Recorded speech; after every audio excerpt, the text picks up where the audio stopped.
What if I had made history by becoming the first pianist to ever play the complete set of Chopin Posthumous Etudes at the semi-final of the Chopin Competition? The number 3, the most demanding of them all, can be an extraordinary artistic choice if approached in the right way. Here are 4 essential tips to make it truly convincing. Hello guys, welcome back to my channel, this time with the Posthumous Etudes number 3. This is a difficult etude because you have to balance the different touches that you can have with one single hand. So the first thing is shaping the melody, which means this.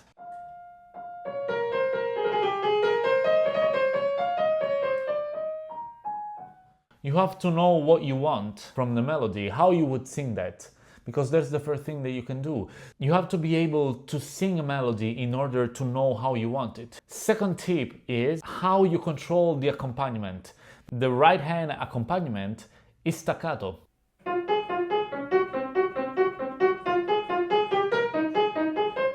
Meanwhile, the melody is legato. That means that somehow we have to do this.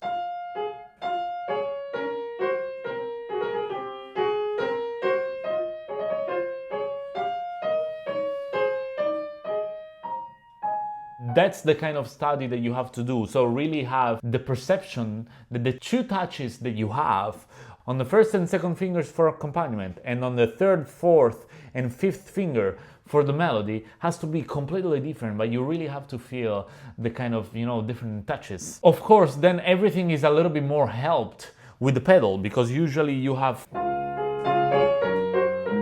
But in every bar you have the third beat that usually doesn't have pedal. That means that somehow you have to really build that kind of flow in the music so that it doesn't look like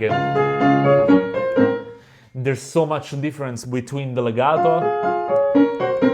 That's why you really have to play staccato even though there's a pedal, because the timbre that you have, the sound and the character that the accompaniment will have, it will be completely different. Third tip. The left hand. Left hand is mostly, of course, accompaniment, but how can you make it interesting?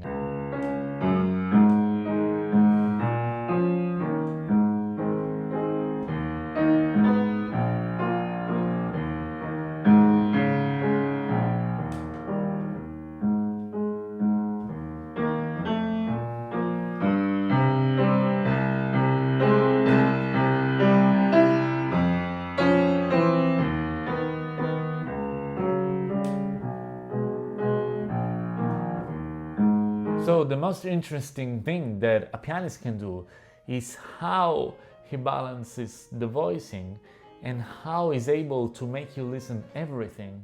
So to have an idea about how it should be and to somehow also make the audience understand this, that's the most important part. Fourth tip is creating a narrative and creating a character, because every voice can have his own character. And at the end, it does have to mean something. There has to be always a story, because at the end, that is the best way to communicate with people the love that you have for that piece. So, for example, when I start, I imagine there is some kind of joke. Is a person or is a something, maybe an animal also, that is trying to hide. Maybe a dog, when you play with your dog and you want to catch him and they try to sneak and to hide. And it's the same for me. The beginning is like this, and then it's like the love of the person that try, maybe to caress. Or if you want to create another image, it just can be you just walk, you see some kids playing, and then you see some other person, maybe a couple, they are talking to each other, loving themselves. So the only way to do this is you really have to believe in what you are creating with your mind, and it has to be something that deeply connects with you. So, for example, this is it.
Thank you for watching this video. Please subscribe, comment, like it, and see you in the next one.